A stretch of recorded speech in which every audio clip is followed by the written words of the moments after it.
Since Donald Trump's videotaped confession of sexual assault came to light last week, we have been subjected to a sickening string of allegations from women who have recounted being groped and harassed by the GOP nominee. These include a woman who told the New York Times that Trump, a complete stranger, stuck his hand up her skirt on a first-class flight to New York in the 1980s, and a People magazine reporter who said that in 2005, Trump pinned her against a wall and forced his tongue down her throat. As Michelle Obama said on Wednesday, enough is enough. As a society, we have to acknowledge that successful sexual assault that is, from the perspective of perpetrator, isn't a one-man job. It needs a crowd of exposers, enablers, and minimizers to ensure that the assault doesn't end badly for the perpetrator, even if the victim complains. In the various institutions of American society, men, and it is almost always men, who commit sexual assault have mostly been able to count on the crowd of enablers. That has been particularly true of privileged men like Trump. Although Trump has denied these new allegations, they have the ring of truth. Over the years, we have heard him on Howard Stern and listened to the similar stories of other women about his long history of sexual harassment and forced sexual encounters. We can also recognize the telltale signs of male entitlement in his bluster and self-absorption. The important question now is whether GOP leaders will repudiate Trump once and for all or continue to minimize both the seriousness of his offenses and their implications for his candidacy. But it is not just the Republican Party. Examples of enabling and excusing sexual misconduct elsewhere abound. The military has promoted officers who rape while drumming out their female victims. Colleges and universities have looked the other way at serial sexual assault, particularly when committed by athletes and professors. Even in those rare instances when victims file criminal charges, judges often deliver unreasonably lenient sentences, sending the message that these crimes are just not all that serious. One of the most notorious examples in the latter category is the case of Brock Turner, a recruited athlete at Stanford who was sentenced to only a few months in jail, despite his conviction for 3 felony sex crimes for assaulting an unconscious woman behind a dumpster during a frat party. The judge disregarded the victim's compelling statement asking for a longer sentence. Turner blamed his crime on Stanford's party culture. Turner's father, another enabler, argued to Judge Aaron Persky that it would be unfair to send his son to prison over what he described as 20 minutes of action. The judge agreed, and made an exception. Prison, according to Judge Persky, would have a severe impact on him. The script that Trump's team has trotted out, it was a long time ago, it doesn't reflect who he really is, he didn't really mean it, it was just locker room talk, he respects women, it's not a big deal, let's move on, is straight out of the standard repertoire of minimization and denial for enablers. One can easily imagine Alabama Senator Jeff Sessions arguing that the footage only reflects 20 minutes of action out of Trump's lengthy career in business and philanthropy. This litany of excuses is standard because it almost always works. Men usually get away with it. Women know this. We're not dumb and we know what comes next. We remember the enablers of the Senate Judiciary Committee who gave Clarence Thomas a pass to the Supreme Court. That explains the current wave of unrestrained, snarling rage from women, including some Republican women who are literally losing it over the fact that their party leadership will not withdraw their endorsements of the serial sexual predator. How can it be 2016 and nothing has changed? How can we still be dealing with this? But this is not just Trump's hideous conduct, though that is plenty bad. Our anger is not solely or even primarily directed at Trump. It is directed at the powerful men and institutions, like House Speaker Paul Ryan and the RNC, that refuse to hold him accountable.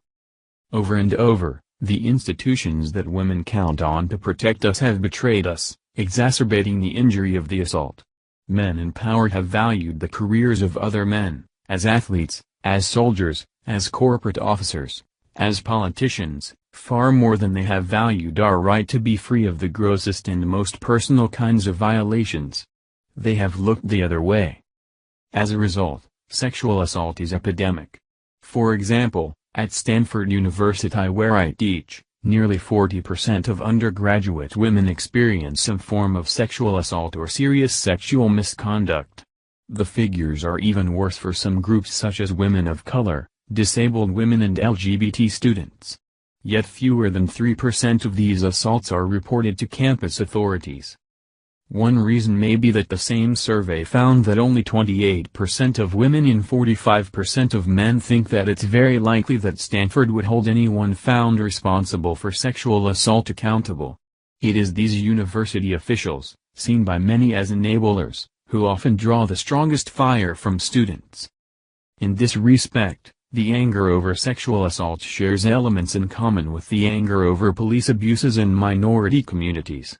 In both cases, the lack of accountability and the willingness of authorities to enable and excuse the conduct of offenders often draws the sharpest protest. Women are demanding greater accountability not only from offenders but also from enablers and their institutions. We want an end to the easy expectation of impunity. We have deployed a mix of shame, legal pressure, and publicity in various domains in order to raise the cost of bystanding. For example, Baylor recently fired both university president Kenneth Starr and its popular football coach for failing to respond appropriately to sexual assaults by members of the football team. At UC Berkeley, President Janet Napolitano, perhaps wanting to avoid Starr's fate, pushed out both the provost and the chancellor over the failure to properly handle sexual harassment and assault. In the military, some officers are finally being disciplined for failing to respond to sexual assault. Here in Silicon Valley, women have lined up behind a recall election campaign against Judge Persky. The tactical logic of this movement is clear. Going after enablers cuts off the oxygen for sexual assault. When university administrators lose their sinecures, or generals get hauled before congressional committees to be railed at by Senators Kirsten Gillibrand and Claire McCaskill, and colonels see their careers get cut short because they failed to stop sexual assault by the captains and majors under them, perpetrators get a little more lonely, and a little more likely to face the consequences of their assaults. What of those officials who have refused to withdraw their endorsements from Trump, including the RNC, Speaker Paul Ryan and Senate Majority Leader McConnell? As of this writing, Trump continues to be endorsed by hundreds of Republican elected officials, including more than 24 U.S. senators. An endorsement may be given for party loyalty or to appeal to a faction of supporters, but its public meaning is that the person endorsed is the person best suited to hold an office. Discovering that their candidate has bragged about committing sexual assault leaves his endorsers in a serious bind. Some, like John McCain, who is in a tight race against a female opponent, have decided to bolt. Donald Trump's shock and anger at these defections is palpable, and understandable. These losses are a significant deviation from the enabler's playbook. It appears, however, that for the most part Republicans are sticking to the script. Trump is mostly receiving pro forma condemnations of his statements without losing endorsements. That's the political equivalent of Judge Persky's 6-month sentence, a slap on the wrist that won't have a severe impact on him. Trump's confession of sexual assault puts an excruciating question to the GOP: what happens when a major political party and the crowd of enablers for a sexual assault perpetrator are one and the same, when the GOP becomes the grand old frat party? For some, particularly Mormon Republicans, this is a moral question with an obvious answer, and they abandoned Trump in droves after the tape became public.